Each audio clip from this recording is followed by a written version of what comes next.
U.S. President Joe Biden flew to Geneva on Tuesday, where he will, for the first time since taking office, meet face-to-face with Russian President Vladimir Putin. This meeting of rivals comes as relations between Washington and Moscow are at their most fraught in years.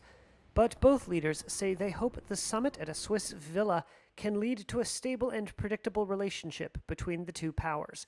In Brussels, ahead of the sit-down, Biden laid out his approach to the Russian leader.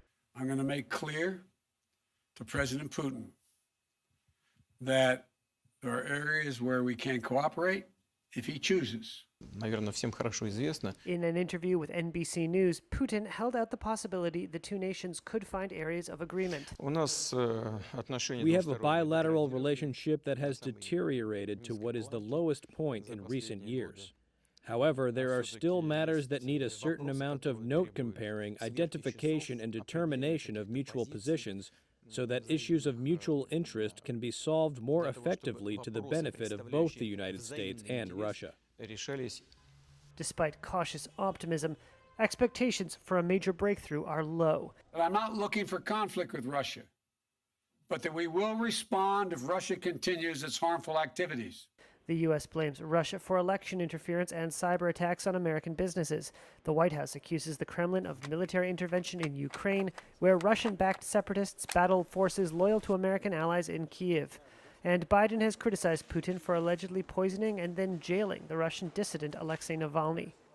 Russia adamantly denies these accusations, and Putin shrugged them off. We know it all well. We have been accused of all kinds of things, election interference, cyber attacks, and so on. And not even once did they bother to produce any kind of evidence, just baseless accusations. The acrimony between the sides isn't new. The two men met a decade ago when Biden was vice president and Putin was prime minister. And both men belie a begrudging respect for one another. Putin compared Biden with his predecessor. President Biden, of course, is radically different from Trump because he is a professional. He has spent virtually his entire adulthood in politics. He's been doing it for years. And Biden offered this about his Russian counterpart. He's bright, he's tough, and I have found that he is as they say, when he used to play ball, a worthy adversary.